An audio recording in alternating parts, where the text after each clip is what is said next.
As geografias se interessam pelo espaço e reconfiguram a instância relacional entre o meio e a sociedade. É um processo, algo que se transforma e reorganiza territórios e corpos. Existe sempre o norte, que direciona a agência e agencia esses desejos, cartografando práticas na construção de novos mundos, possíveis e impossíveis, reais e ficcionais. Fabular mundos, cartografar performatividades, instaurar outros arquivos, requer um sinuoso gesto de atravessar algo de dentro para fora, que revela ou reflete, como no espelho, ao aprisionar e encantar uma imagem. Esses territórios, com suas singulares geografias, nos afetam e nos seduzem, seja pela coreografia que o povo lapida naquele espaço, através da cultura, dos rituais de fé, dos saberes e cheiros, ou do corpo com seus ritmos sedutores. Moldura, espelho, mapa, corpo, feira, rural, urbano, Santa Amaro, São Félix, Cachoeira, diferentes construções instigam o vocabulário visual que imprime na pintura um recôncavo afetivo, com sobreposições que desafiam o real e propõem um novo imaginário repleto de tradições e de magias. Também as simpatias habitam nesse lugar. Por exemplo, durante a noite de São João, que, ao se descascar uma laranja numa tira só e jogá-la para trás, a letra que se forma com a casca indica o nome de seu futuro namorado. N de um Nordeste amoroso. Olá, boa noite, meu nome é Isabela Seifart, eu sou arquiteta e artista visual e acabei de ler um trecho de um texto de curadoria de uma exposição que eu realizei esse ano, N de Nordeste, e o texto é do curador Bituca Sundé. E eu trago aqui uma obra que, embora não tenha participado dessa exposição, mas já é uma reverberação dela, é uma obra em processo que eu estou trazendo aqui em primeira mão para vocês.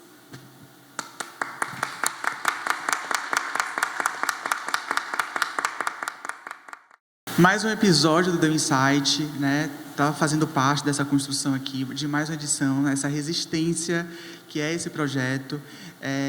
Hoje a gente está falando aqui sobre a atmosfera. Para você que está chegando aqui agora, né? Não está entendendo nada, vai nos outros episódios que vocês vão entender tudo o que está acontecendo, né? Através dessa gravação que a gente está fazendo aqui. E hoje o tema que a gente vai trazer é a atmosfera. A gente falou muito nessa edição sobre a gente sair da nossa zona de conforto, né? Eu estou total fora da minha zona de conforto, porque sempre gostei da arte, mas nunca me vi inserida nela. Então, maquiagem, figurino, é uma coisa que eu... A Lana sabe muito bem disso. Eu fui muito resistente, porque eu sou uma pessoa muito minimalista, né? E ela já me veio com brilho, lá e também da lua cheia, já me botou aqui cheio de maquiagem. E isso é importante, né? E hoje, o que a gente vai trazer hoje aqui é exatamente isso. Viver novas atmosferas, né? Profissionais que, além de arquitetos, vivem outras áreas e traz, né, no seu profissionalismo, coisas muito importantes para espaços, né? Seja ele efêmero ou espaços físicos mesmo. E hoje, para complementar esse bate-papo aqui, né, esse último episódio aqui do The Insight, eu estou recebendo, né, estou tendo a honra de receber Kiane Bonfim, que ela é arquiteta, atuante na área de tecnologia digital. Estou recebendo o Alisson Cocubu, falei certo, né? O Alisson é arquiteto e design de imobiliários, tem uma empresa maravilhosa. Inclusive, eu fiz uma oficina na empresa dele, ele vai falar um pouco sobre isso também. Temos Alberto, eu não preciso nem apresentar, né, Alberto, para vocês. Alberto já está na segunda edição dele aqui no projeto, também vai trazer um tema muito legal, que é muito importante a gente se falar também sobre isso. Estou com o Theo Menezes, cenógrafo, colega, viramos já amigos, tá? Depois vocês vão entender tudo aí, quando vocês assistirem.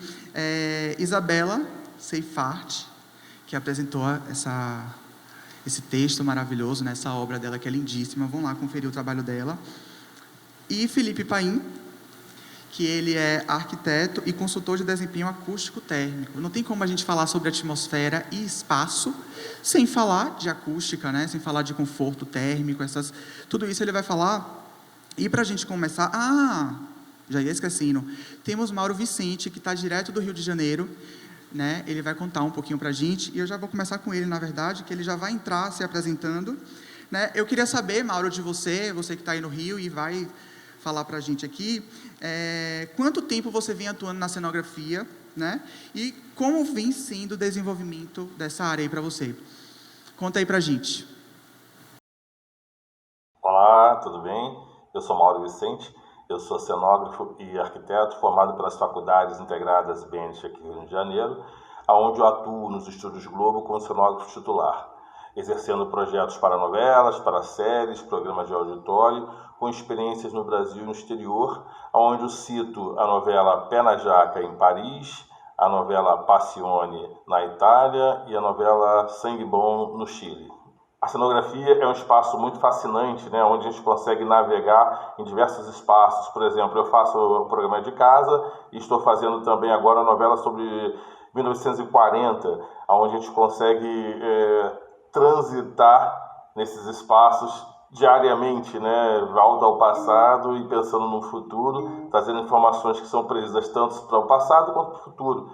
Então, a cenografia é um espaço onde a gente consegue ter um leque de informações, um leque de conteúdo e levar nossas informações para o público de forma específica, né, para que as pessoas busquem um pouquinho dessa arte, né, a forma de a gente contribuir para a arte e para um povo, sabe? É muito gratificante. Mauro, uma honra ter você aqui no The Insight, cara. Eu sou seu fã, você sabe disso. A gente conversou tanto durante esses tempos. Inclusive, Mauro ficou de vir, só que por conta, né, de gravações. Ele falou aí que faz a cenografia do É de Casa. Sábado tem É de Casa, então ele está super corrido, não deu para ele vir. Então, você está me devendo a visita aqui em Salvador, né? E é muito importante, né, a gente ter referências, é muito importante a gente ter essa conexão, né, com profissionais que a gente admira e que faz parte da nossa cadeia de produtividade também, porque isso enriquece muito, a gente cresce, né? E ter o Mauro aqui, ter o Theo também, que é cenógrafo, ele vai falar um pouquinho também, é extremamente importante. E já que eu estou falando aqui de Mauro Vicente, estou falando de É de Casa, mandar um beijo para Rita Batista, que apresenta o É de Casa, super querida, participou da edição passada também. Ela não é arquiteta, ela é apresentadora comunicadora, maravilhosa, só que ela deu uma fala muito importante, falando sobre reaproveitamento e propósito, coisa que ela acredita, e a gente tem trocado muito isso também. Então, o episódio é só vocês acessarem ali no @The Insight, no nosso canal no YouTube, que tem esse episódio que está riquíssimo. A gente fala sobre reaproveitamento e propósito, né? A gente fala sobre a questão da reciclagem, da sustentabilidade, e tem uma galera massa também contribuindo para esse projeto. E aí, já que a gente está falando de cenografia, né, eu falei de Theo, eu vou para ele agora, né? Theo, a gente sabe, né, a gente vem conversando sobre isso, o quão é difícil a cenografia, né, o quão difícil ser artista na nossa capital, né?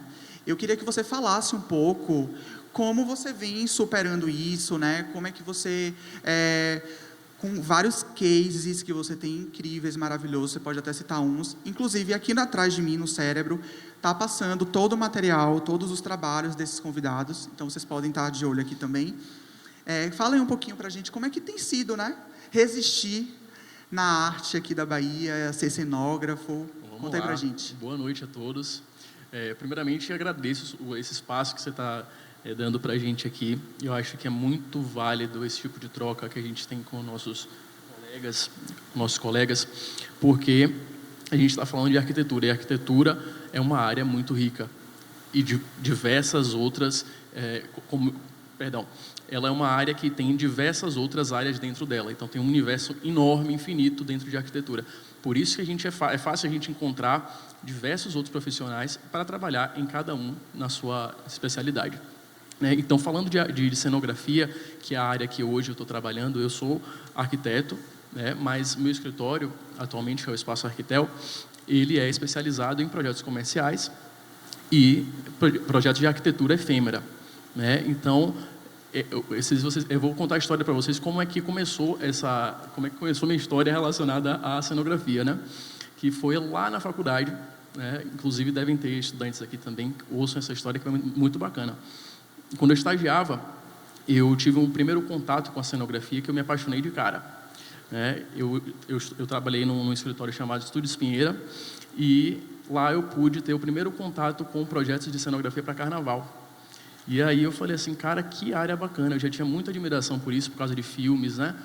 E eu falei assim, poxa, será que vai ser essa minha área de especialização? E eu passei muito tempo lá e eu tive a oportunidade de ter um contato muito próximo, né, com a cenografia. E aí, quando eu me formei em 2019, eu resolvi entrar e começar a me inclinar um pouco mais para essa área. E aí, meu escritório hoje, eu estou trabalhando praticamente de forma exclusiva com projetos de arquitetura efêmera e projetos de cenografia. Por exemplo, a gente está fazendo ativações no Shopping Salvador, por exemplo, né? Na Praça Central, que são ativações de moda, que são ativações que marcam estações e outras atividades específicas, porque a gente tem como associar o tema, né, ao cenário, e isso que é bacana. E quando a gente pensa em cenografia, a gente está também pensando em uma nova forma de usar os materiais. Então, a gente não tem o mesmo raciocínio, né, da construção do projeto. Ele é por natureza efêmero, então ele é passageiro, ele tem um momento de começar, um momento de terminar. Então, o raciocínio do processo de projeto é diferente por natureza. E é muito legal poder falar sobre isso e estimular que as pessoas conheçam essa área, porque a gente está falando de uma cidade que ela é muito boa em evento, mas a gente não tem tantos profissionais, arquitetos, fazendo, né, explorando essa área. E por isso que é bom a gente fortalecer essa parceria, né? Essa troca que eu acabei de falar, né? Da gente que é cenógrafo sempre estar unidos, porque a gente fortalece o meio da gente, né? E aí você comentou do evento, dessa questão de que traz pessoas de fora. Como é fazer evento, né? Projeto de eventos. Conta aí para quem tem interesse, né? Camarote, show. Eu vi que você fez a gravação do DVD de Cláudia Leite esses tempos. Como é conduzir isso, né? Como é comandar uma equipe? Conta aí para quem está interessado e vê que não é fácil. Vamos lá. Hoje a parceria é muito importante, né, em qualquer área. E a gente está falando de arquitetura, é uma área extremamente colaborativa. Então, não seria diferente com cenografia. Eu tenho grandes parceiros hoje que são ligados a mim, que são meus clientes e parceiros ao mesmo tempo. Um deles é Pedro Caldas, cenógrafo, né, que é uma referência enorme para mim. Assim, a gente tem feito trabalhos muito legais juntos. O processo do projeto em si, ele é muito parecido, até certo ponto, com projetos residenciais, por exemplo, entre outros. Mas a gente tem um raciocínio de uso de materiais diferentes e também das soluções. Então, quando a gente está falando de evento, a gente pode imaginar, mas será que eu preciso realmente de um projeto, de um evento? Com toda certeza. Porque a gente tem que resolver questões como fluxo, questões de para quantas pessoas é esse evento? Nesse evento que a gente está aqui, por exemplo, ele precisou ser planejado. Então, obviamente, se a gente traz um exercício de projeto e de planejamento, ele se torna muito mais eficiente. Então, onde que vai ficar cada coisa? Como é que vai ser meu acesso? Como é que vai ser minha montagem? Como é que vai ser minha desmontagem? Então, é maravilhoso fazer parte disso. E tem sido uma experiência muito legal trabalhar com esses artistas também, né? Como Cláudia Leite, como Ivete, como Jorge Vecilo, a gente fez no MAN também aqui. E Pedro tem assinado a cenografia e eu tenho assinado os projetos arquitetônicos, né? Porque imagina, a gente tem que detalhar de forma técnica, enquanto arquitetos também, um projeto de um palco, por exemplo, né? Que é uma arquitetura mais modulada, que ela já tem um certo raciocínio diferente, são outros materiais. As paredes não são de bloco, né? São com madeira, são com estruturas com outros materiais. Então, eu convido a vocês que tenham interesse para conhecer mais essa área, porque ela é fantástica e ela tem tudo a ver com arte. A cenografia, ela é uma arte, que é uma arte técnica de resolver e montar cenários. E esses cenários podem ser temáticos e tem uma infinidade de opções. Pois é uma coisa que eu, complementando o que o Theo falou, e eu trago um alerta para vocês aí, né? Vocês que são leigos, que estão começando, que estão investigando a arquitetura, a cenografia, a gente vê tudo lindo, maravilhoso, esteticamente falando, né? Viver show, viver clipes, viver assistindo, né? É maravilhoso, mas quem vive realmente na prática sabe o duro que é, não é fácil, tem os imprevistos, a gente tem que ter também esse como é que eu posso dizer? Essa sabedoria também, jogo né? De cintura jogo também, de cintura, né? Porque às vezes a gente idealiza uma coisa e não é aquilo que vai acontecer. Por exemplo, o cenário, né, foi todo construído por mim, pela a galera aqui, estudante, pessoas que realmente se juntam ao projeto, né, acreditam no projeto. Essa caixa que vocês viram aí, a ideia era ela ficar sustentada. Só que ela se desmontou toda e a gente, para poder prender coisa, ela está amarrada ali, mas está funcionando. Então, assim, às vezes a gente pensa no material, pensa na estrutura, mas não, na hora do local, quando a gente vai realmente botar em prática, não imagina o que vai acontecer, né? Você sabe também, assim como eu, por ser cenógrafo também, que quando a gente fala de projeto de cenografia, a gente tem maior parte dessas estruturas de forma autoportante, né? Então, elas têm que ser pensadas para ser autoportante, porque uma construção comum, nos padrões normais de construção, a gente é muito mais sólido, né? Existem fundações, existem paredes que estão todas conectadas, e um cenário que ele é feito para ser montado e desmontado, primeiro que ele precisa ser pensado como é que ele vai ser transportado, como é que ele vai voltar, e como é que ele vai ficar em pé. Como é que eu vou deixar isso aqui em pé se eu não tivesse esse tipo de sustentação? Então, esse é o exercício que o arquiteto e cenógrafo tem que fazer sempre. Sim, o profissional e as pessoas também que vão assistir, que vão adquirir aquele produto, né, que estão assistindo, sobre a gente valorizar também, né, de alguma forma. Então, valorizem profissionais da arte, né, não só nós que trabalhamos com cenografia, mas tem muita gente por trás disso, fazendo acontecer. E a gente está falando sobre essa questão da valorização, sobre o trabalho árduo, e também quem faz um trabalho árduo para trazer um resultado incrível é Alisson. Calma, Alisson, eu vou aprender seu sobrenome. Japa, pronto, ele já me deu um toque aqui, Japa. Japa tem um trabalho lindíssimo, riquíssimo, cheio de detalhe. Ele é da Somos Cria, né? Um feat que ele tem aí com outros parceiros também, ele vai falar um pouquinho sobre isso. E eu queria saber como é que acontece o processo da marcenaria, né? Até chegar naquele resultado lindíssimo que é o trabalho de vocês. Conta aí um pouquinho como é que vem sendo construído a Somos Cria, né? Como é que acontece toda essa parte de produção, de desenvolvimento. Oi. Primeiramente, agradecer, Rafa, o convite, né? E, assim, a Cria, ela nasceu com o intuito da gente trabalhar com design de imóveis, com o produto de fato. Mas a gente sabe que, principalmente aqui, é muito complicado a gente iniciar com a venda de imóveis se você não tem uma marca mais consolidada aqui, né? Até porque o círculo aqui de decoração e de arquitetura é um círculo muito fechado, né? Então, a gente começou fazendo serviço, né? A gente presta até hoje serviço para outros arquitetos. O projeto chega para a gente executa esse projeto. Então, assim, a grande diferença da gente no mercado é que a gente tem essa personalização do serviço. Então, a galera que procura a gente já sabe, assim, a gente não trabalha com móveis planejados, aquele móvel quadrado, enfim, aquela coisa tradicional, de fato. Então, sempre o que vem para a gente vem como algo para ser personalizado, algo que, tipo assim, a galera já conhece a gente porque tem uma identidade muito marcada para o que a gente faz. A gente começou com pallet, com pinos, né? Enfim, por conta da moda, daquela coisa da sustentabilidade, e também por ser barato, né? Então, mas hoje em dia, assim, enfim, com tudo que aumentou, acaba que a galera não tá utilizando tanto. Mas hoje a gente trabalha, a Cria está trabalhando em duas vertentes. A gente tanto atua com a prestação de serviço, como eu expliquei aqui, mas também com a parte do design de imóveis, né? Que a virada de chave, na verdade, foi na pandemia, né? Tipo assim, a partir do momento que fechou tudo, a gente, agora é a hora da gente investir realmente em parar para, de fato, desenhar os móveis e a gente tentar vender isso. Então, hoje, basicamente, a Cria ele trabalha nessas duas vertentes. E o processo é bem mais... quando você escolhe se nichar a uma coisa que é fora do que a gente está vivenciando, né? Você falou que não é móveis planejados, já é uma coisa com um design mais arrojado. O trabalho ainda é maior, né? Eu diria assim, porque você tem que ter mais um estudo. Porque, como você falou, não é aquela coisa padrão que já se existe.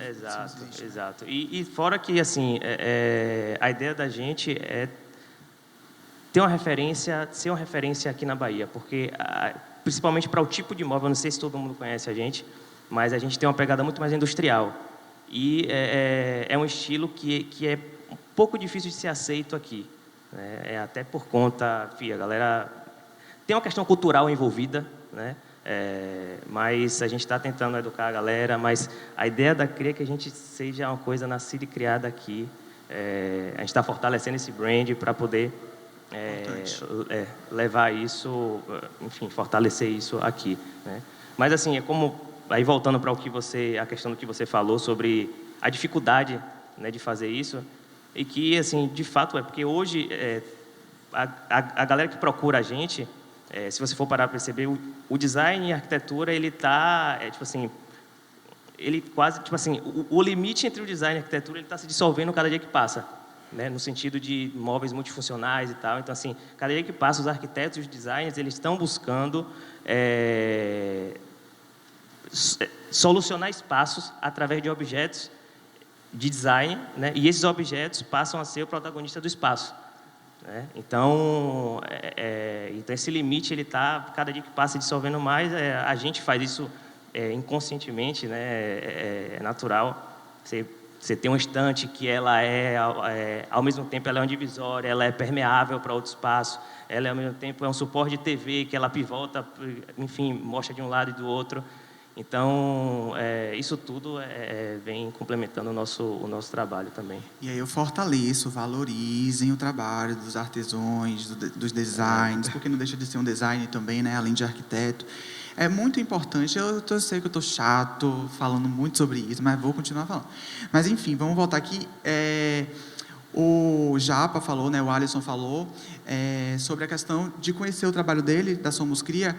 Inclusive, todos esses profissionais que estão aqui, se vocês quiserem saber mais informações do que eles fazem, porque, gente, o currículo de todos esses aqui, eu não brinco em serviço, né? O The Insight não brinca em serviço, a gente traz os melhores, entendeu? E eu não tenho condição nenhuma de ficar falando o que cada um faz. Então, assim, a gente resume, e aí vocês vão lá na nossa página, no @TheInsight_, e confere um pouquinho de cada um, né? O que cada um faz, todo o processo, né? Eles mandaram para a gente isso, essa construção deles. E não tem como a gente falar sobre a atmosfera e a gente não ir para a tecnologia, né? A gente vive de tecnologia, e aí eu chamei ela, que é uma pessoa que veio no primeiro The Insight para assistir, e onde ela está hoje, Kiane, a gente já tinha trocado isso, inclusive, né? Tipo, que eu tinha muita vontade de trazer ela, com o trabalho dela é riquíssimo, e eu queria saber que você que vive nessa atmosfera da tecnologia, né? O que você percebe de pontos positivos e negativos de trabalhar com isso, e também para o seu próprio cliente, né? Para o próprio convívio da humanidade, a própria atmosfera que envolve nós, seres humanos? Boa noite, primeiramente. E agradecer o convite, Rafa, por estar aqui participando dessa roda de conversa com uma galera muito massa e diversificada, né? Vários nichos de arquitetura. Falar de tecnologia é voltar ao meu passado desde criança. Eu sempre fui muito ligada à tecnologia, ligada a questões de videogame, computador. Então, eu já via isso como talvez meu possível futuro trabalhando com alguma coisa relacionada com isso. E como eu também tinha conhecimento de desenho geométrico e tudo, então eu fui meio que juntando as peças. E aí, arquitetura foi o que eu escolhi, e tecnologias digitais surgiu quando eu vim para o mestrado, e aí eu encontrei meu grupo de pesquisa e aí eu consegui me nichar, e hoje eu falo que eu sou voltada para a área de tecnologias digitais, porque eu ainda acho que é um universo. Sim, sim. E é engraçado falar disso, porque cada vez que eu vou aprendendo mais coisas, vão surgindo mais, e aí eu vou vendo, meu Deus. Então, falar de tecnologias digitais, eu consigo pensar assim, pelo menos no que eu estava vivendo ultimamente, com essa questão da pandemia e tudo, que foi um muito caos. Importante também, né? E para mim, que eu tive que migrar, questão de trabalho e tudo, na época que eu estava entregando meu mestrado, também estava surgindo novas oportunidades, principalmente por esse estreitamento, né, da relação da globalização.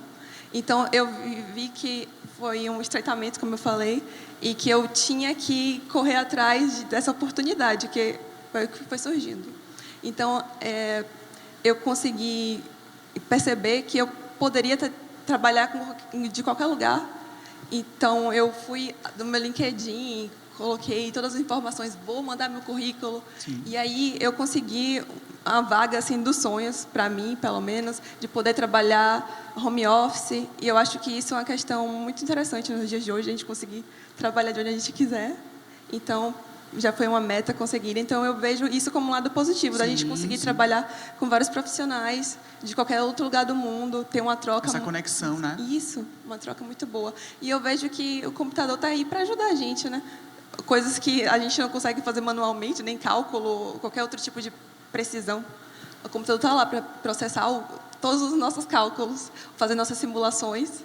Então, Importante. eu só vejo o lado positivo. Que bom, né? Isso é importante também. E a gente está falando sobre a atmosfera, falando sobre a atmosfera de tecnologia, né? De design, de arquiteturas efêmeras. E a gente tem no Deu Insight, né? A nossa live de campo, que é quando eu saio daqui, dessa atmosfera, e vou para uma outra atmosfera, né? E vamos conhecer um trabalho de uma pessoa. Vejam aí. A live de campo hoje está aqui em Bom Jesus dos Pobres, saímos um pouquinho de Salvador e hoje vamos conhecer um projeto interessantíssimo da maquete do Recôncavo, que está exposta e localizada no Instituto Popular do Recôncavo, e vamos entender mais sobre esse projeto, entender mais sobre esse espaço, e vocês vão acompanhar comigo.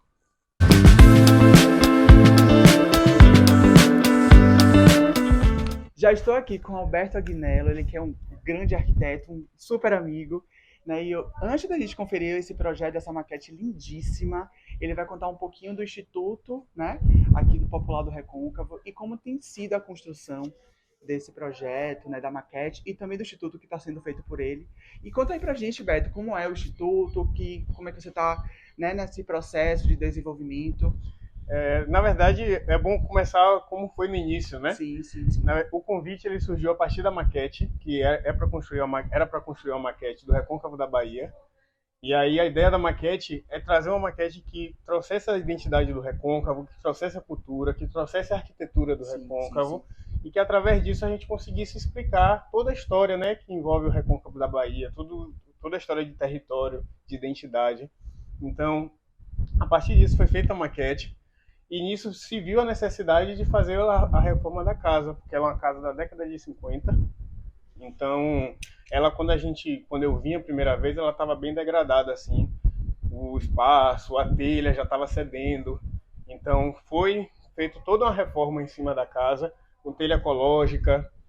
Foi pensado também na ideia de acessibilidade da casa, mesmo uma casa antiga, mas ainda assim trouxe a ideia da acessibilidade, preservando a arquitetura da casa, trazendo a imponência disso, a importância disso também para a história. E aí a gente ainda está no primeiro processo, a primeira etapa. Ainda tem outras etapas de construção que assim a gente vai fazendo aos poucos e a gente vai mostrando aos poucos também para vocês. E o Deu Insight vai acompanhar tudo, né? Mas Sim. Hoje a gente está aqui para ver essa maquete que vocês vão conferir agora. Agora sim, vamos entender um pouco desse projeto aqui fantástico. E Beto vai contar um pouquinho pra gente desse processo, né? De como foi desenvolvido e também algo diferente que tem nela das maquetes convencionais. Sim. Essa maquete, ela foge um pouco do modelo convencional que a gente vê. A gente sabe, né? Ainda mais quem é da área de arquitetura, que a maquete a gente segue à risca o tamanho, né? A escala da maquete. Mas essa, como se trata do Recôncavo da Bahia, eu preferi trazer outros elementos que trouxessem imponência em elementos que são importantes de destacar, como, por exemplo, você tem os elementos de traçado urbano, das ruas, como é que funciona, das localidades, mas ela também traz a cultura do Recôncavo, que é uma coisa que é muito importante a gente abordar.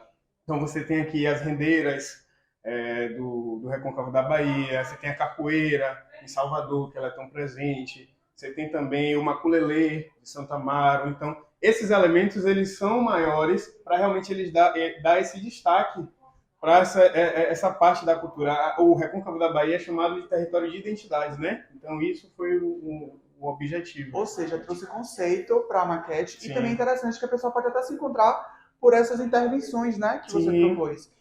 E é engraçado quando as pessoas vêm aqui, principalmente crianças, elas se identificam, sabe, Rafa? Quando a gente teve a abertura da exposição, vieram as marisqueiras daqui do Recôncavo, e elas viam as baianas, elas dizem, olha só, eu tô ali. As pessoas, quando vêm visitar aqui, vêm da praia, vêm aqui as bonequinhas muito pequenininhas na praia, e falam, olha eu aqui, deitada, sentada. Então, é diferente que as pessoas têm a ideia de pertencimento mesmo da maquete, né? O que a gente...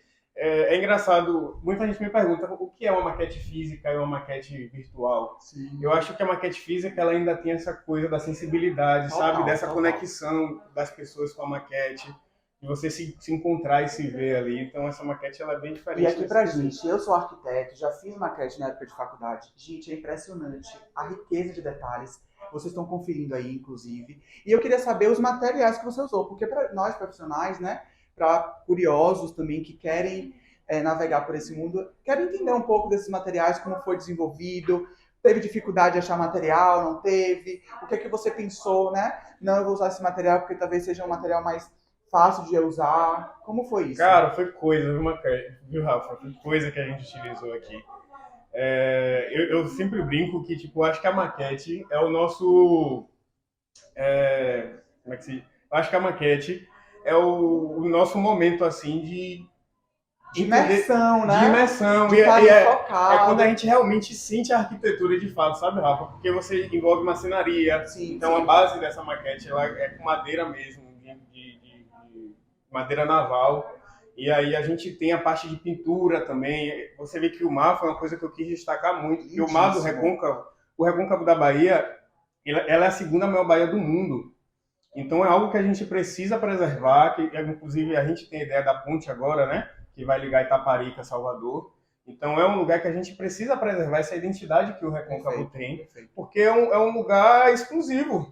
A primeira baía, a maior baía do mundo, ela é congelada. Então só aqui a gente tem uma baía que ela é permeável com ilhas, com natureza, com cultura. Então a gente tem que preservar isso, sabe? Na maquete eu tive esse cuidado assim. Então foram vários elementos, sabe? Foi a parte de pintura também, que envolveu aquarelado. Você vê que o mar ele vai se desfazendo, né? Que parece que é real mesmo. Isso, conseguiu usar isopor. Teve alguns materiais reciclados também. Legal. Com papel, Teve alguns elementos, por exemplo, borracha, sabe? Sim. Que é você... Que, por exemplo, Maragogipe é bem presente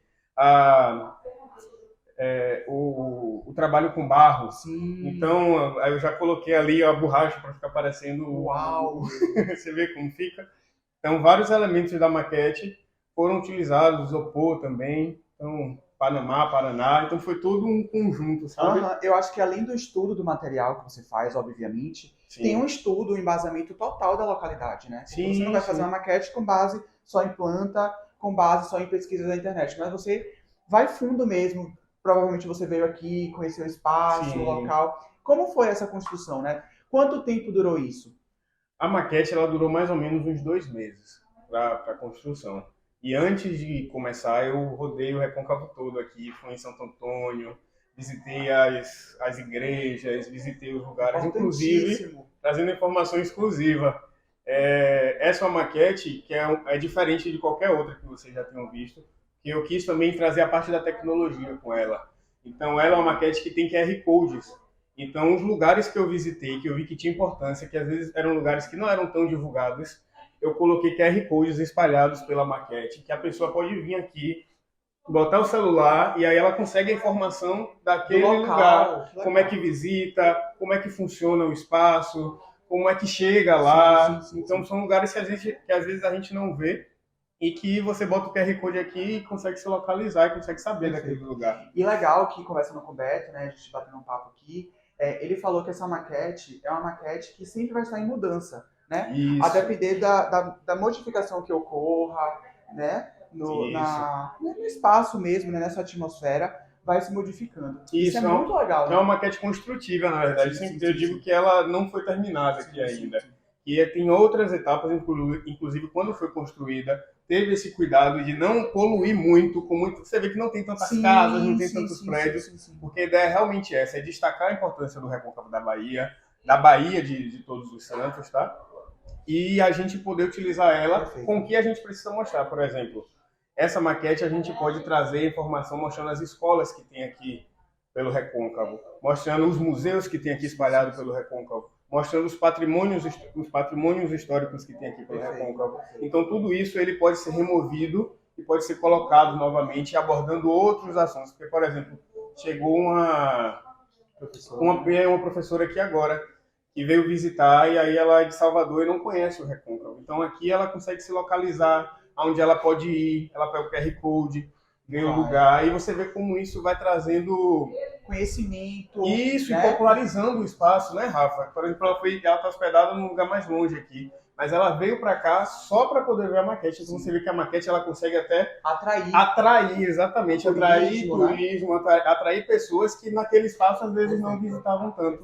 Gente, engraçado também que você olhando, né, você consegue ver um pássaro. Isso. Eu queria que você contasse para as pessoas como é, né, por que desse pássaro. É interessantíssimo. É, porque tem uma história, na verdade, que o Recôncavo da Bahia, ele tem origem tupi.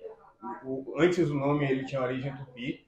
E aí dizem que ele foi construído a partir de uma lenda de que um pássaro ele veio pousar sobre a Baía de Todos os Santos. Uau. E nisso que se deu o traçado do mar, né? Então você vê que a Bahia, se você perceber bem, ela parece um pássaro aqui. Sim, Olha sim, só, sim, ela sim, vinha sim, aqui sim, e abre as asas, tá vendo? Uhum. Mas aí só assim que a gente consegue só em maquete ver. que a gente consegue ver. E a maior dificuldade assim, que eu enfrentei é que a gente não encontra mapa disso. Não. Então eu tive que pesquisar muito, redesenhar, sabe? Então realmente tem que ser um trabalho de um arquiteto, sabe? Para poder conseguir mesmo esse trabalho de redesenhar o traçado e tal. E deixa eu falar para vocês aqui, tem que ser um arquiteto com paciência, porque meu irmão, para fazer uma maquete dessa, né, tem que ter muita cabeça, muita paciência, porque são coisas, gente, minuciosas. Não deixe de vir conferir, né? A gente está aqui em Bom Jesus dos Pobres, fica localizado no Recôncavo Baiano, não tem erro chegar aqui, né, Beto? Sim, Qualquer coisa a gente vai colocar as redes sociais aí do Instituto. E você ia falar, complementar Na maquete a gente traz elementos que são importantes a gente destacar. Por exemplo, os sabelos que estão entrando em extinção, e a gente está, inclusive, tem um projeto de documentação do saber, de como funciona, de como é construído, porque antes a gente tinha uma quantidade grande, hoje praticamente só tem 30 dos últimos que a gente tem, e são embarcações lindíssimas, né? Sim, sim, sim. Que só tem na Baía de Todos os Santos, eles só rodam os saveiros na Baía de Todos os Santos. Então é uma coisa que a gente precisa preservar, que aqui você consegue ver os saveirinhos, aqui a gente já tem a ponte de Salvador Taparica, já tem ideia da ponte, então vocês podem vir aqui. Ou seja, eu tô super atual, né? Então a ponte já chegou aqui, viu? Não chegou ainda lá, mas já está aqui. Beto, muito obrigado, né, por ter aberto aqui o espaço, ter falado um pouco desse trabalho lindíssimo, riquíssimo. Né? E espero que você alcance muito mais espaços, faça muito mais maquetes, né, restaurações, e que você leve isso mesmo como propósito, né, de tipo levar cultura, levar conhecimento para as pessoas, porque é uma coisa, gente, chega a me arrepiar, é uma coisa que falta muito, né? E eu acredito muito nisso, né? Que a gente tem que levar, não só a nossa profissão, mas levar isso como um propósito também, né? Sim. Do que a gente quer alcançar, do que a gente quer conquistar e o que isso impacta na vida do outro. Sim, com certeza, porque é um território tão rico, né, Rafa? Sim. Tão cheio de história, de cultura. Você vê que tem as marisqueiras, tem as rendeiras, até os pendentes da iluminação aqui. A gente conseguiu utilizar dos materiais daqui, como, por exemplo, as redes, as cestarias. Até a corda para fazer o pendente a gente utilizou das próprias cordas que utilizavam nos saveiros. Então tem muita coisa que tem no Recôncavo que a gente precisa preservar e precisa valorizar. Então é isso, pessoal. Muito obrigado. Até mais. Incrível esse trabalho, né? Beto, eu até agora, cara, tô encantado, né? Quando você postou foto do projeto, quando você mostrou todo esse conteúdo que você levou para suas redes sociais, né? A questão de divulgação também. Eu falei, velho, eu preciso conhecer esse projeto, eu preciso ir lá nesse projeto. E a gente foi, né, na raça, porque as agendas não batiam, mas a gente conseguiu. E eu queria que você falasse, né? Você falou no vídeo, um pouco do processo, de como foi desenvolvido, a gente mostrou um pouco, né, de cada pecinha, de como foi construído cada detalhezinho.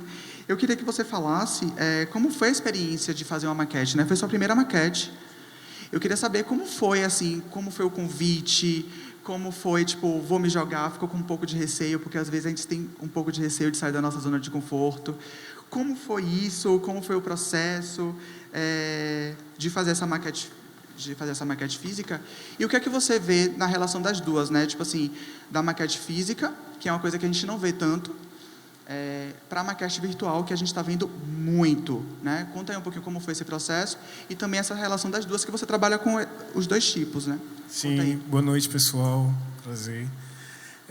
Foi um desafio gigantesco, Rafa. Foi muito bacana, porque essa foi minha primeira maquete, mas antes de fazer a maquete, eu já dava alguns cursos de oficinas de maquete na faculdade. E aí eu gostava muito. Tinham vários amigos meus que não gostavam de maquete, eu adorava fazer. E aí, nisso, eu comecei a estudar, a entender. Na verdade, antes mesmo da faculdade, eu já gostava de fazer maquetes, mas aquelas maquetes bem amadoras, assim, né? Digamos assim.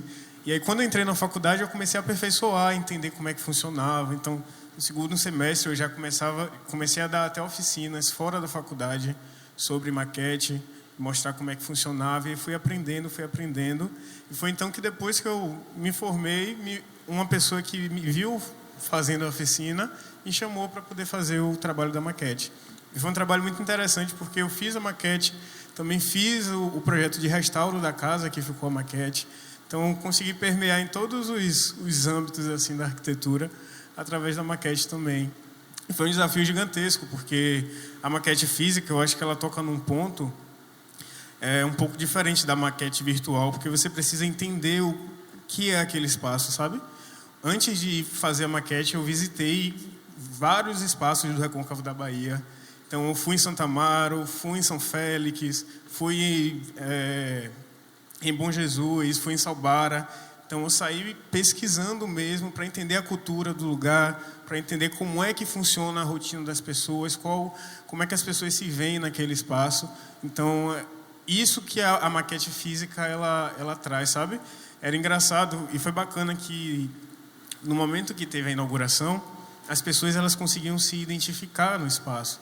Inclusive, é uma maquete grande, vale a pena quem não conhece.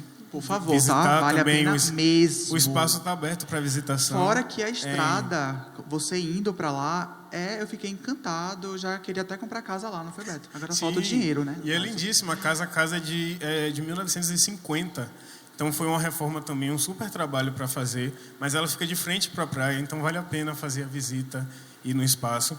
Mas, voltando à parte da maquete, quando as pessoas foram visitar o espaço, elas conseguiam se identificar. E como a maquete ela é grande, ela tem mais de 2 metros de comprimento, teve algumas... É engraçado que na arquitetura a gente segue a coisa da escala, né?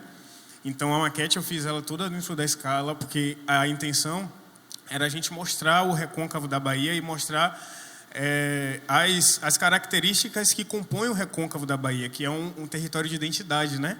Então, por exemplo, o mar, ele está lá em evidência, porque a Baía de Todos os Santos ela é a segunda maior baía do mundo. A primeira maior baía ela é congelada. Então, é algo que a gente precisa valorizar. Tem muitas outras coisas que compõem o Recôncavo, muitos outros trabalhos que precisam de destaque, que a gente não sabe, a gente que é de Salvador não sabe. Então, tem o trabalho das rendeiras que está no Recôncavo, que a gente às vezes não faz essa conexão, sabe? Tem o trabalho dos saveiros, eu gostei que o Marcelo veio aqui, que ele faz um trabalho belíssimo com os saveiros, que é algo que está se perdendo, mas é uma coisa que a gente precisa preservar. Então, dentro da maquete, eu fui trazendo várias dessas características que a gente precisa dar essa atenção, porque é o que compõe a história da Bahia, né? E as pessoas vêm de fora, vêm de outros países, de outros estados, para ver isso. Então, é algo que a gente precisa preservar, que as pessoas precisam se identificar e permear isso pela história da Bahia, né? E o que você vê em relação à maquete física e à maquete virtual? Né? Qual é a diferença assim, que você vê? Você falou um pouco da maquete física, o quanto é importante. Fora que a pessoa, quando gente físico é tudo, tá? Eu sei que a tecnologia está aí para a gente, né, crescer cada vez mais, para nos conectar cada vez mais, como a Kiane falou, né? Mas o físico, seja corporal, seja isso aqui, ó, entendeu? É sempre importante, é sempre, né, bem-vindo. Mas fala aí em relação à maquete mesmo, da questão da física para virtual, que é uma coisa que você trabalha também. Sim, eu trabalho com as duas coisas, a maquete virtual e a maquete física. Mas cada maquete ela tem sua particularidade, sabe? Cada uma serve para um propósito que o cliente precisa, ou que a gente precisa para aquele determinado trabalho. Então, por exemplo, na física, eu inclusive aconselho a todo mundo que é da área de arquitetura fazer uma maquete física, sabe? Porque eu acho que é o maior desafio que um arquiteto consegue ter é quando ele faz a maquete física, porque você permeia por tudo, sabe, Rafa? Você tem que fazer a parte de marcenaria, você tem que pintar. A maquete eu precisava aquarelar a parte do mar. Então, você tem que entender de arquitetura, entender de base. Então, você permeia por todos os âmbitos mesmo da arquitetura para você tornar aquilo materializado, né? Palpável. Então, a maquete física vale muito a pena porque você toca nesse ponto. E a maquete virtual, trazendo essa diferença das duas, né? Cada uma tem sua particularidade, porque na virtual ela também consegue, você consegue disseminar, levar para outros espaços. Então, uma pessoa que não consegue visitar, com a virtual você consegue mandar para outra pessoa, entender como é. Só que a física, ela toca num ponto que você consegue, como é que eu posso dizer? Ela consegue permear gerações, sabe? A maquete física, ela conserva, então você consegue ensinar. Por exemplo, na maquete, várias crianças visitaram a maquete e as professoras ensinavam, olha, você faz o caminho daqui. As crianças se viam lá, então elas entendiam como era aquele espaço, como é que chegava naquele espaço, como é que funciona aquele espaço, como é que visita a tal cidade, qual o ponto que não conhece. Então, teve outras coisas que eu trouxe na maquete que era bem diferente, que era envolvendo a maquete física e tecnologia também. Então, essa maquete, ela também vem com QR Codes, não sei se você chegou a ver. Sim, a gente viu. Eu coloquei QR Codes porque aí a pessoa também consegue visitar a maquete e ver espaços que não são divulgados, que não são valorizados. Então, é uma maquete itinerante. Ela primeiro estava em Salbara, agora ela está em Bom Jesus. Mas a intenção é que ela consiga permear aí pela Bahia. E traz a tecnologia, né, como o QR Code, isso é muito interessante. Eu fiquei realmente extremamente encantado. Eu fiquei parecendo criança, gente, perguntando tudo para ele, assim, como foi feito isso aqui, não foi? Como foi feito isso aqui? Porque realmente é encantador. A gente que é profissional de arquitetura, que trabalhou, fez maquete, né? Todo mundo aqui deve com certeza ter feito maquete. Mas mesmo assim ainda é muito encantador, assim, você vê uma cidade, né, praticamente. E além de maquetista, arquiteto, ele vai cantar pra gente aqui hoje, é cantor, compositor, vai cantar no finalzinho pra gente. E design gráfico também, que eu acho que isso te ajuda muito nessa construção, né, da maquete, do ser arquiteto. E já que eu falei sobre a questão de você ser design, tem uma obra ali maravilhosa ao lado de Kiane, que foi feita pela design, né, Indy, mandar um beijo para ela, que ela é, na verdade, a design do The Insight. A logo foi criada por ela, né? Ela que, na verdade, quando eu tive o insight de criar o projeto, lá em 2019, ela estava comigo, e aí eu escrevi no projeto, e aí eu peguei um papel, amassei, e eu falei, acho que pode construir alguma coisa com papel, não sei o que. Ela falou, Rafa, o papel tem a coisa do cérebro. Deu insight. E por isso que eu sempre trago ela, né? Ela está aqui, né? Com a bonequinha dela.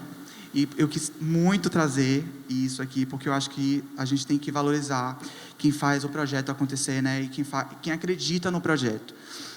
Já que a gente está falando de arte, dessa boneca maravilhosa, essa pintura, diria assim também, a Bela, que apresentou lindamente, vocês puderam ver, né, o trabalho dela também, junto com o texto que ela trouxe. Bela, eu queria saber de você, né, como é viver nessa atmosfera da pintura. Você que saiu de arquitetura para viver da arte visual, me conte aí como é, né, e o que você acredita que a arquitetura ou a arte visual acrescentam na sua vida, né, de alguma forma. Olha, Rafa, é uma pergunta bem interessante, assim, porque quando eu me formei em arquitetura, né, eu levei 7 anos na UFBA e nunca imaginei exatamente que eu ia virar artista. E, de repente, a arte começa a me puxar de um jeito e a arquitetura não é mais. E as pessoas veem minhas pinturas onde tem muita informação, muita cor, e quando descobre que eu sou arquiteta, fala assim, eu não estava imaginando, eu não estava esperando, porque quando as pessoas pensam no arquiteto, pintor, sempre vai pensar assim, que a pessoa vai trazer uma coisa mais geométrica, em linhas retas, ou senão um contexto ligado ao urbanismo e tudo mais. Só que eu parando para refletir, eu acho que a arquitetura acrescenta demais no meu trabalho na parte do processo criativo. Porque antes de começar, eu não penso a pintura como só uma imagem assim, que é bidimensional. Por trás disso, existe um pensamento, uma pesquisa de entender assim um conceito. Eu acho que a arquitetura me deu isso assim. Quando a gente ia fazer na faculdade, quando vai pensar em cada projeto, você pensa num conceito, nessa concepção antes do projeto. Então, estudar história e procurar um repertório acerca dessa ideia para você ir montando. Então, eu vou lá no computador, pego o Photoshop e começo a pegar todo esse repertório e entender. É quase como se estivesse montando camadas, assim. Então, eu acho que esse pensamento de arquitetura entra muito no meu processo de pintura. Então, quando olho assim, meu Deus, parece que está muito desassociado, na verdade, não. O resultado final, provavelmente, sim, mas só que o processo eu acho que é super importante, assim. A Faculdade de Arquitetura me ensinou a abrir esse leque de entender como as coisas são, como é que pode se encaixar melhor, tudo mais. Perfeito. E qual é a dificuldade, assim, né? Eu falei da questão da arte, o quão é difícil ser artista. Como tem sido para você, né, viver com sua arte, com sua pintura maravilhosa? Gente, vocês estão vendo aí atrás o trabalho dela, né, a pintura dela. Vai ter também, vocês vão lá no nosso Instagram, né, conferir o trabalho dela mais de perto, assim. Como tem sido isso para você, né, Bela? Essa resistência mesmo de ser não só arquiteta, mas artista visual também.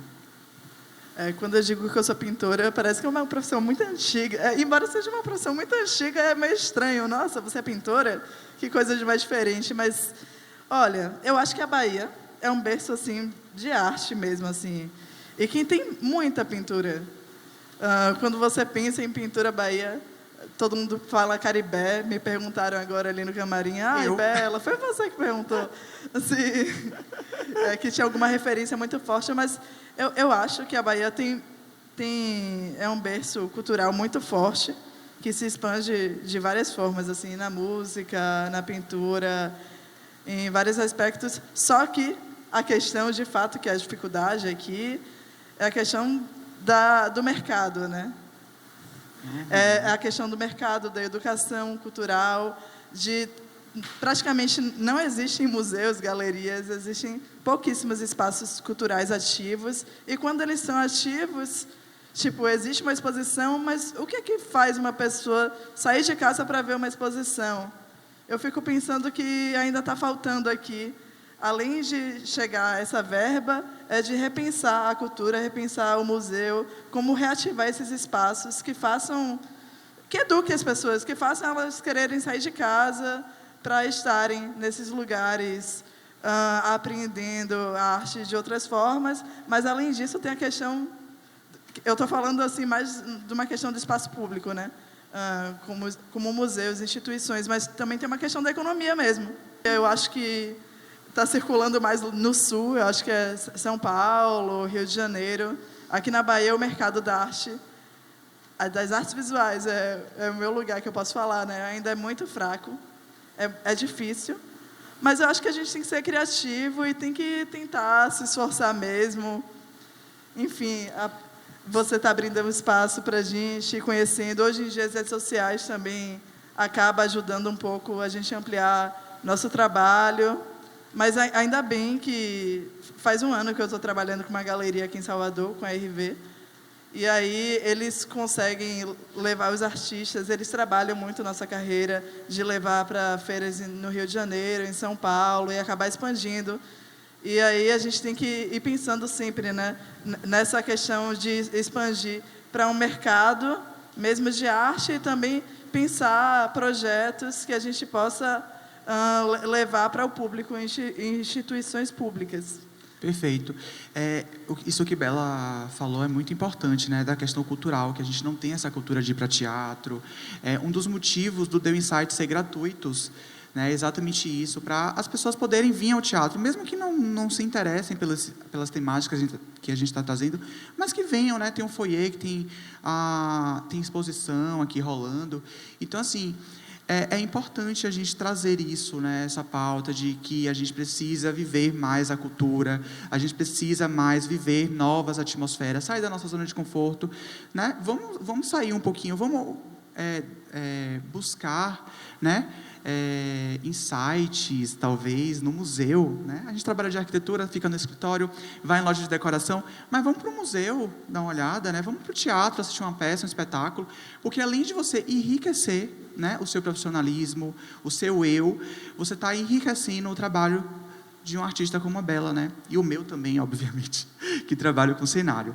E a gente fala muito sobre essa coisa da arte, da valorização, a gente passa por muito perrengue, hein, Beto? E eu queria que você falasse quais foram os perrengues que você passou para fazer essa maquete. Teve perrengue?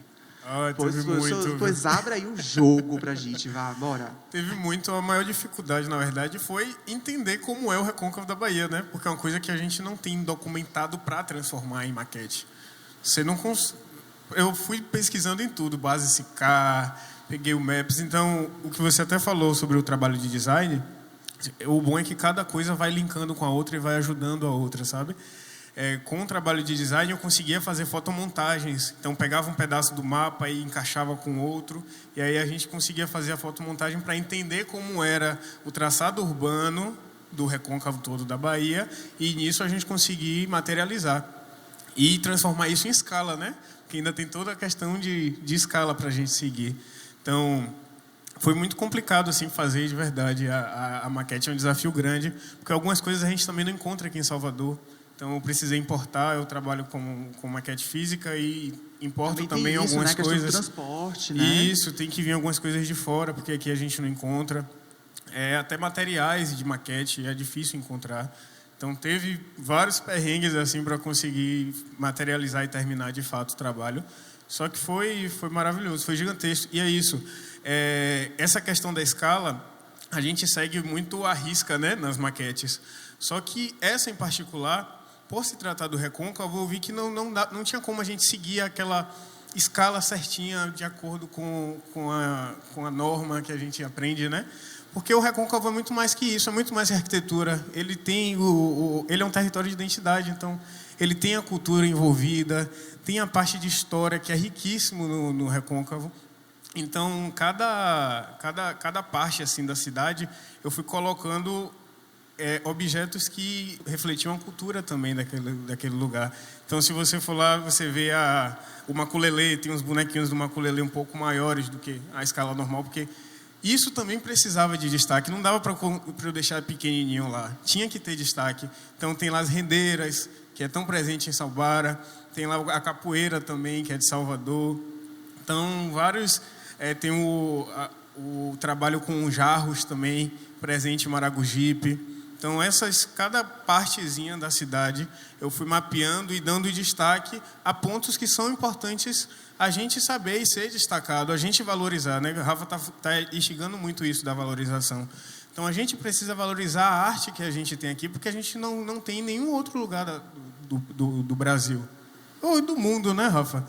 O Salvador é uma região tão característica, tão forte, e a gente precisa valorizar mesmo a cultura, valorizar o que a gente tem de história aqui. Eu volto a dizer, lá na maquete também tem a história dos saveiros, que está se perdendo. Então, a gente precisa preservar isso, porque é só aqui, por exemplo, o saveiro ele só circula na Baía de Todos os Santos. Ele não circula em nenhum outro lugar. Então, é uma coisa que, se a pessoa vier de fora, só vai achar aqui, só vai ter aqui.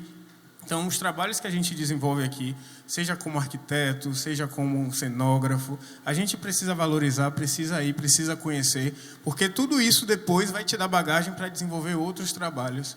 Então, e às vezes a gente sempre pensa fora, né? Eu vou para Barcelona, porque a arquitetura é incrível, não sei o quê. Vai aí para o Recôncavo, pô, ver a maquete de Beto, entrada gratuita, né? Você tem a beleza do começo ao fim. Né, na estrada, eu falava muito para Beto, eu estou encantado, como é isso, velho, como é que eu nunca vim aqui? E foi muito rico, né? E quando você vai nesses espaços, né, nessas atmosferas, você também otimiza a sua construção, o seu estudo, porque quando você vai no museu, né, que está exposta à maquete de Beto, você está aprendendo no caminho até chegar à maquete, onde ele explica tudo, né, e na volta também, porque a volta é totalmente diferente, e você conhece gente, você troca, você conhece sotaques. Então, é muito rico a gente viver isso, né? E a gente não tem como falar de espaços, de atmosferas também, e não falar de conforto. Por isso que ele está aqui, né, Felipe Paim, obrigado por ter topado esse projeto. Eu sei que vocês têm agenda cotadíssimas. Eu queria que você falasse um pouco, né, Felipe, sobre essa dificuldade de ter um ambiente confortável, né, acusticamente falando. O que é que você vê, você que trabalha com isso? Como é que você vê essa dificuldade, né? Bom, obrigado pelo convite primeiro, em estar aqui conversando com vocês. Você citou algumas vezes, por exemplo, que é necessário a gente sempre sair da nossa zona de conforto. E isso é algo que eu sempre comento com os meus alunos, né? Eu sou professor também, além de trabalhar como arquiteto, aquela máxima, professor, você só ensina ou trabalha também, né? Então, além de ensinar, também trabalho. Os alunos eu questiono isso para eles: olha, a gente tem que sair da nossa zona de conforto. A zona de conforto é um lugar maravilhoso, mas nada acontece lá. E essa talvez seja a principal dificuldade inicial da gente que entra como consultor de acústica para os projetistas de arquitetura, né? Primeiro, uma crítica a nós mesmos enquanto projetistas, né? Porque a gente está muito acostumado, quando sai da faculdade, a pensar muito na parte térmica, em voltar a abertura para o norte ou para o nascente, evitar os ventos predominantes ou trabalhar com a ventilação cruzada. Eu acho que a gente sai muito com conforto térmico enraizado da universidade, isso, mas não tanto com o som, né? E é tão bom projetar com som, como é bom projetar com texturas, cores, formas, ou mesmo pensando na qualidade térmica do ambiente, né? Então, essa talvez seja uma dificuldade inicial. Primeiro, assim, os projetistas inserirem, né, esse tipo de pensamento quando estão criando os espaços, né? É inconcebível, por exemplo, você projetar um hospital que não tenha um tratamento acústico, né? Ou seja, o ruído, que é, na verdade, uma visão subjetiva e negativa do som, né? Quando a gente mede o som, a gente não mede o ruído, né? O ruído é algo que a gente classifica de forma negativa, que incomoda, que desconcentra, que desorienta, né? E ele nos faz mal quando está em excesso, né? Então, tem diversos artigos que você tem publicados hoje falando como o ruído pode provocar insônia, problemas digestivos, né, problemas neurológicos, mexe na gente de forma comportamental, fisiológica, psicológica. Um hospital ruidoso é algo nonsense, né, para um paciente que quer tentar se recuperar. Se você projeta uma escola que não tem um tratamento acústico, a grande maioria das escolas, infelizmente, não tem sala de aula com tratamento acústico próprio. Um professor que está conversando na frente, o aluno que está na quinta fileira, o nível de inteligibilidade desse aluno é 50%. E não é que ele está recebendo metade da educação, mas ele tem que fazer um esforço cognitivo muito maior do que os outros para compreender tudo que é dito em sala de aula. Um restaurante, quando a gente tem a falsa impressão de que a gente vai para um restaurante para comer e beber. A gente vai no restaurante para socializar, para conversar, né? Então, se você vai para um local que você está numa mesa, onde a outra pessoa está a menos de 1 metro, né, de você sentado do outro lado, né, na outra cadeira, e você tem que aumentar o seu esforço vocal para se fazer entender, é porque algo não vai bem com o ambiente sonoro. Em um escritório, né, vale algo que a gente chama de controlar o raio de distração.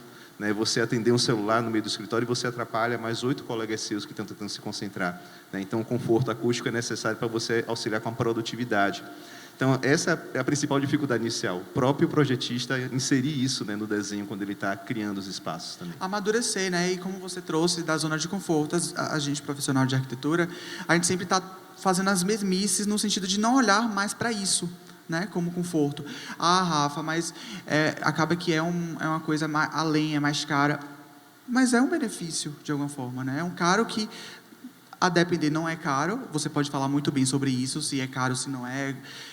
Mas a gente traz essa, como é que eu posso dizer?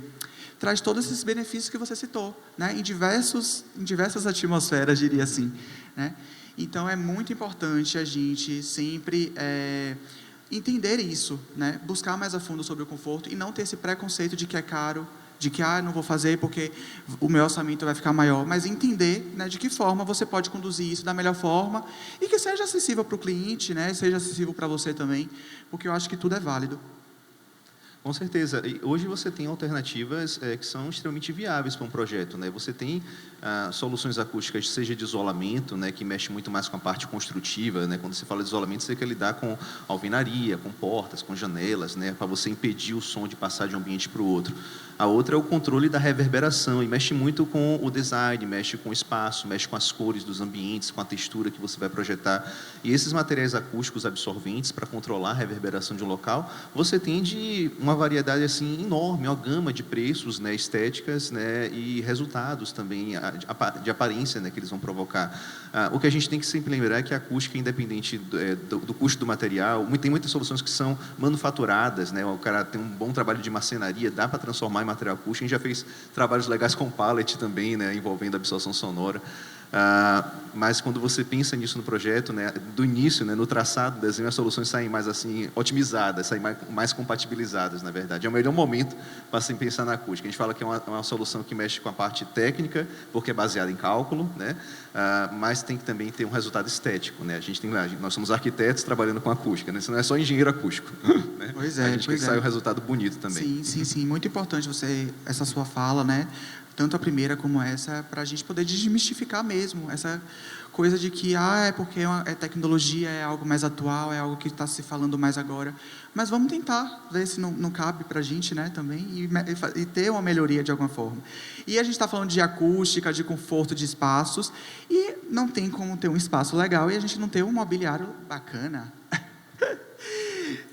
Alisson, conta aí pra gente como né? Qual é a importância para você que é designer de móveis, arquiteto, para você, qual é a importância de um mobiliário bem feito, né? A questão da ergonomia, é importante a gente falar sobre isso também, né? A relação do espaço em si com esses mobiliários, como a gente vai sentar, como a gente vai locomover naquele espaço.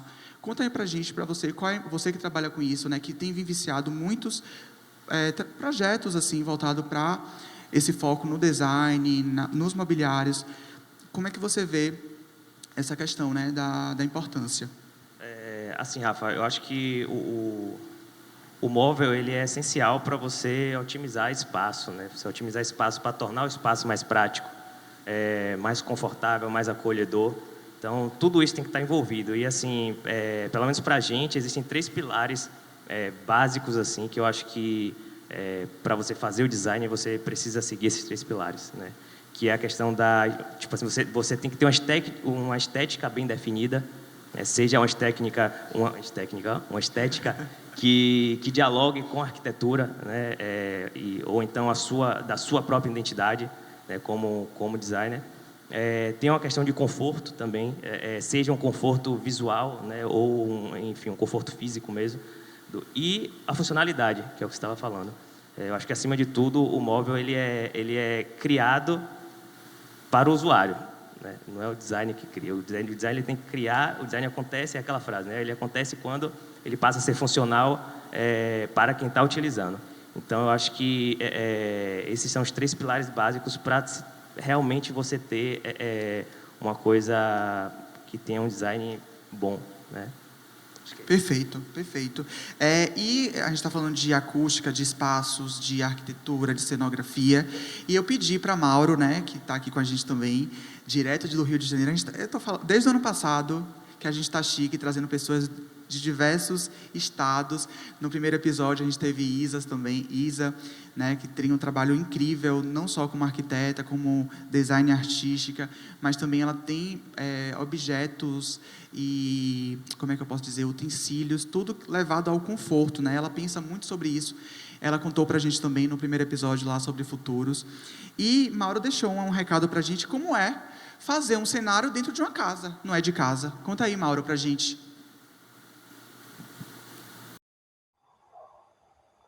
Então, nos Estúdios Globo, atualmente eu trabalho no programa de casa, onde nós temos já uma estrutura pronta e através de roteiros, é um programa factual. Então a gente trabalha com informações diárias e a partir daí a gente vai construindo histórias para poder contar durante cada semana, fazendo projetos dentro dessa caixa. A gente tem uma caixa existente onde a gente concentra outros projetos dentro dessa caixa, fazendo com que cada semana a gente tenha uma linguagem diferente dentro do programa. É muito desafiador, é um projeto que eu gosto muito de fazer, onde me busca me renovar, né? Me busca reinventar toda semana, trazendo novas informações, novos conteúdos, de acordo com a pauta que está acontecendo no momento.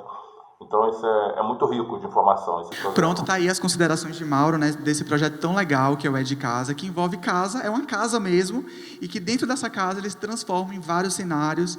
É bastante legal você conferir, assistir o programa, né, você que nunca assistiu, ou que já assistiu um tempinho, assistam, porque é bem interessante o formato, né, e vocês começarem a aguçar esse olhar também, né, não só para uma casa, mas que dentro dessa casa tem arte, tem cenografia, tem quadro, tem acústica, obviamente, porque é um programa, né, tem que ter acústica.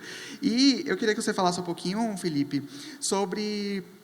está crescendo muito, né, a questão da acústica em si, no modo geral, do conforto, que você falou um pouquinho, mas da acústica em espaços não só para... espaços como teatros, né, auditórios, mas também dentro da nossa própria casa. A gente está começando, principalmente depois da pandemia, né? Depois da pandemia não, a gente está vivendo ainda nesse processo, da gente olhar mais para a nossa casa e entender também essa coisa do ruído que você também citou.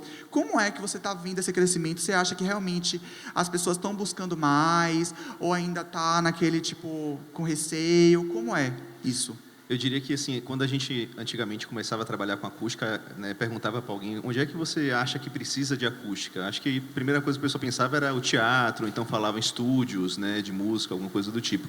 Mas, na verdade, qualquer local que você tenha necessidade de se proteger do som, ou isolar o som de você, né, ou para você, ou de ter qualidade sonora ou inteligibilidade, né, necessária, é preciso fazer o tratamento acústico do espaço, seja de isolamento ou de condicionamento. Nas nossas residências não é diferente, tá? E eu acho que, assim, há mais ou menos uns 10 anos atrás, né, no finalzinho de 2012, início de 2013, né, foi lançada, por exemplo, a norma de desempenho, né? Foi uma NBR nova que saiu no Brasil, a 15.575, ela foi revisada, inclusive, agora em 2021, e ela foi um marco histórico aqui no nosso país, porque ela foi a primeira norma a primeira NBR que veio a tratar, de fato, de isolamento sonoro, em específico em edificações habitacionais, né?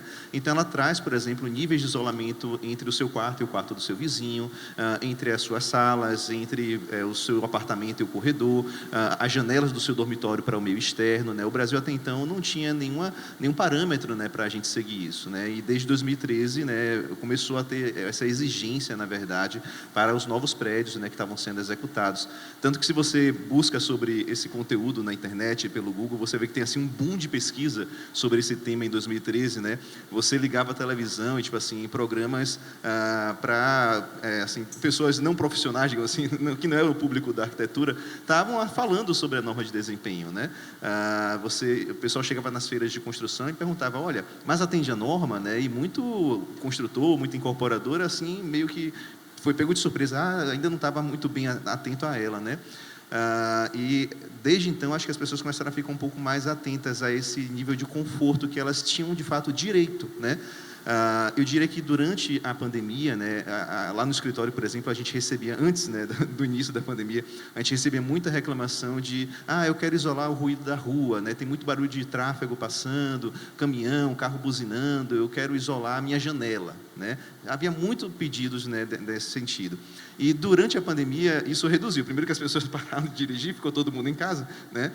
No entanto, elas passaram a notar o erro, ou, na verdade, a doença construtiva que a edificação tinha, que era a falta de isolamento acústico. Porque no momento que você passou a passar o dia inteiro em casa, inclusive trabalhando, você percebeu que seu vizinho é barulhento, que você ouvia o ruído da tubulação hidráulica, que você ouvia a criança do vizinho chorando, a descarga. Ou seja, eram problemas que existiam sempre na edificação, mas o fato de todo mundo ter ficado em casa, né, passou a perceber o quanto que aquilo de fato incomodava, né? E a gente passou a receber muito mais solicitação nesse sentido de correção, né? E é muito mais difícil, né, você agir quando o ambiente está pronto, né? Não é impossível solucionar, mas é mais difícil porque você tem que descobrir por onde que está vindo o som em alguma coisa que está construída, né? Na fase de projeto é perfeito, né? Você soluciona para que aquilo não aconteça. E assim, houve uma grande transformação muito das próprias construtoras durante esse período, né, de solicitarem cada vez mais cedo o estudo, né, do desenvolvimento e da simulação acústica. Era muito comum o pessoal fazer pedido para a gente quando o prédio já estava fazendo a laje do 7º andar, né? E aí era pouca coisa que podia fazer, ninguém ia quebrar uma parede para fazer de novo, né? Mas isso tem sido solicitado cada vez mais cedo. Então, assim, houve realmente um despertar de atenção da construtora, dos incorporadores e também do cliente, que passou a exigir mais essa qualidade que ele tem direito nas suas residências. Perfeito, perfeito. É exatamente isso, né? A vai se avançando materiais, né? Vai se trazendo novas visões de carreiras, né? Como a sua, por exemplo, que está super em alta, como você citou aí. E isso é muito importante, de alguma forma. E, voltando, né, para a Kiane, que trabalha com o virtual também, eu queria que você falasse, né, para a gente já estar no finalzinho, que você falasse sobre o metaverso, que está essa, né, essa onda do metaverso, o que é metaverso, a gente vai ser metaverso, vai ser robô, não sei o quê. Conta pra gente, você que está na tecnologia aí, né? Você que está ainda investigando um pouco sobre o metaverso, sobre toda essa narrativa tecnológica. Como é que você vê isso no futuro, né? Você que está bem assim dentro dessa área. O tema metaverso, na verdade, não é tão novo, pelo que eu sei, mas está agora assim em tona por questão da pandemia, que foi um boom para soltar esse tema e todo mundo querer meio que aplicar. Mas vou resumir um pouco do que é primeiro o metaverso. Por favor, importante. É um ambiente virtual. E o ambiente ele é feito de pessoas e precisa de um espaço. Então, nós como arquitetos podemos projetar um espaço para o metaverso. E as pessoas, nós, avatares, vamos interagir nesse espaço. E isso aí pode ser feito através de algum programa 3D, que você consegue modelar e depois colocar e aplicar na web. E aí você pode criar os avatares e aí interagir. E isso aí pode ser aplicado para várias coisas, como uma peça, ou alguém querendo apresentar alguma coisa, pode colocar um vídeo lá. Eu já participei de um workshop que foi feito no metaverso. Aí você tinha que otimizar o modelo para você aplicar. Tem várias questões técnicas, mas o geral é para socializar de uma forma diferente e você também meio que explorar, né, sua criatividade, fazendo coisas que não poderiam ser feitas na vida real. E aí, gente, futuro aí, viu? Esse é o nosso futuro. Gente, obrigado, tá? A gente está terminando aqui o bate-papo. Se eu pudesse, a gente ia até, né? Mas a gente tem que... É o nosso... Como é que eu posso dizer? Deixar um gostinho de quero mais, sabe? Para ver se rola uma outra edição.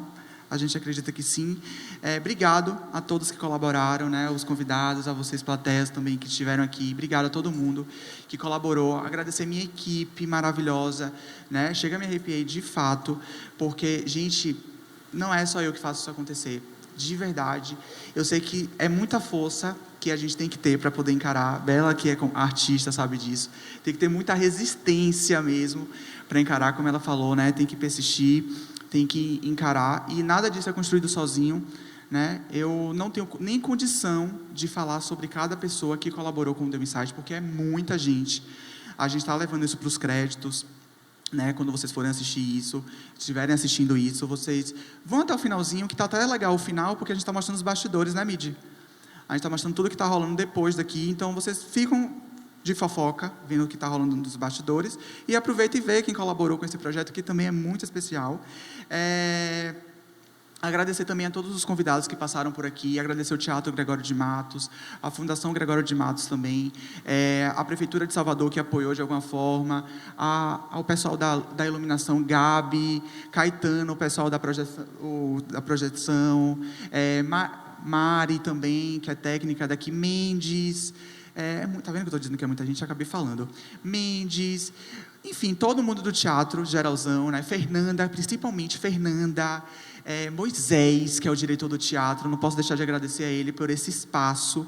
E é isso, eu fico por aqui, né? Com vontade de voltar, e eu vou voltar, porque você sabe que eu sempre volto, né? Não sei de onde, em que atmosfera eu vou voltar, mas eu vou voltar. E é como o projeto diz, não jogue fora essa ideia, então não jogue seus sonhos fora, não jogue, né, o que você está ali no papel anotado, que você sempre quis tanto fazer.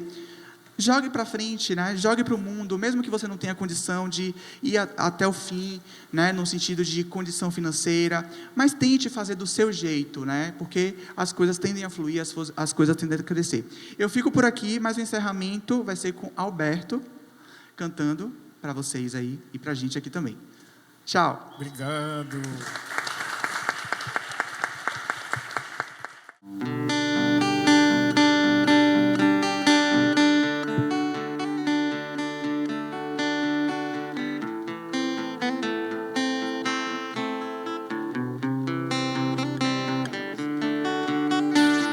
Te sinto e acordo de um jeito tão entediado, esperando um conselho, um cheiro, um abraço. Que falta que tem de ter você aqui. Daí que bate um desespero que machuca a gente, algo inexplicável, intransigente, incoerente. Então me diz aí, mas calma. O nosso exagero não nos leva a nada pra entender e se entender. Mas calma, até o mundo precisa um pouco mais de calma pra viver e reviver. Então me diz, vem, encosta seu abraço ao meu, então vem fazer chamego gostosinho, mas e sem você a vida é tão sem graça. Você tá fazendo falta, vem, encosta seu braço ao meu, então vem fazer chamego gostosinho, mas sem você a vida é tão sem graça. Você tá fazendo falta, fazendo falta, fazendo falta.